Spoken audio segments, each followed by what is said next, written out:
All right, week 7, we got the Ravens against the Buccaneers. So Baltimore is favored by 3.5. I'm going to take Tampa. I'm going to take the under. I'll walk you through why. The model is a little bit mixed on this one. So the model is favoring Baltimore by more than 3.5 points. They're favoring them with 76% chance of winning, which correlates to an 8.5 point spread. When I come over here and look at the raw numbers, so you're talking 35 to 24, so an even bigger just by the raw numbers.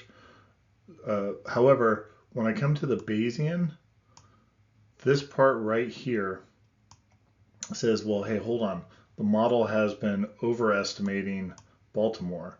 Their point differential is 28 points, whereas the model is saying that they should be at 64 points. And likewise, Tampa has a plus 37. The model's been saying that they should be minus 22. So when it goes through and says, all right, let's do a correction for that, it says the game's really even. And quite honestly, you watch the games now. Now, what's interesting is I think Baltimore probably has more to play with overall. But let's just kind of take a quick look here. Tampa has a solid. Both teams have a solid offense. Okay, they really do. That's what the green means. So Baltimore has the number one rushing and number 3 passing.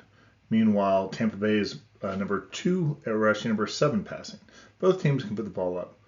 Here's the one factor here is Baltimore is they've got the number 1 rated defense rush rank, but number 28 in passing. Then you see something somewhat similar over here, and that you've got both of these teams don't have stellar defenses, really what it's getting at. So rank number 21 defense rush, and then rank number 11 pass. So how these match up is what the model can be good at. The reason why I say can is, when you look at things like this disparity, the disparity in the point differential, the model is saying that Tampa Bay shouldn't be that good, but yet they are. And then it's coming over here and it says that Baltimore should be a lot better than what they are. So sometimes that's hard to resolve because, again, we talked about this before. Teams can put up a bunch of yards and not necessarily a lot of points. Likewise, defenses can give up a lot of points, or a lot of yards, but not necessarily a lot of points. So let's go ahead and take a look here at the numbers. The one thing that you definitely see is this balanced running and passing attack by Baltimore. And that's really been their strength, I think, ever since they've gone to Lamar Jackson.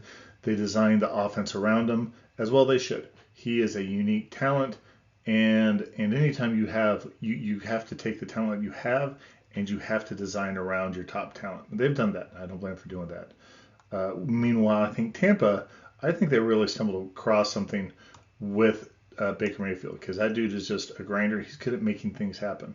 But we can obviously see this big difference between their passing and their rushing game. So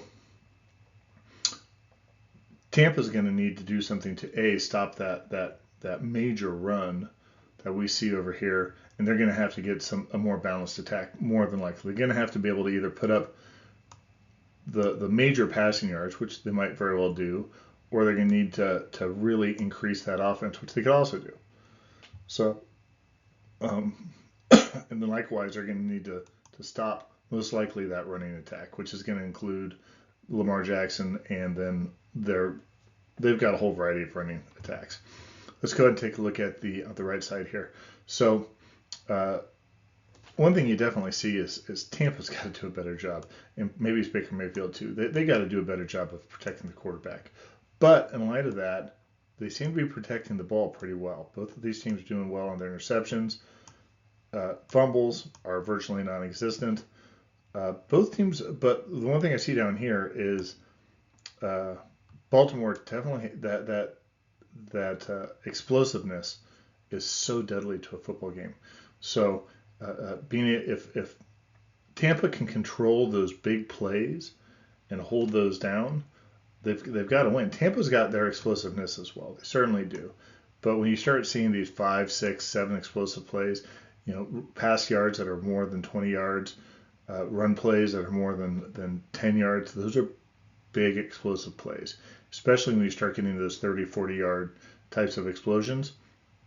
It's really hard for a team to win when when you're giving up big plays by your opponent. It just is. So I think that's going to be one of the difference makers here is how well each team can restrict the big plays from their opponent and then try and uncork one whenever they can. So anyhow, we'll see how that goes. Should be a better game than what I think the odds makers have it. And again, I am taking Tampa Bay. I'm going to take the under and look forward to watching this game. Thank you.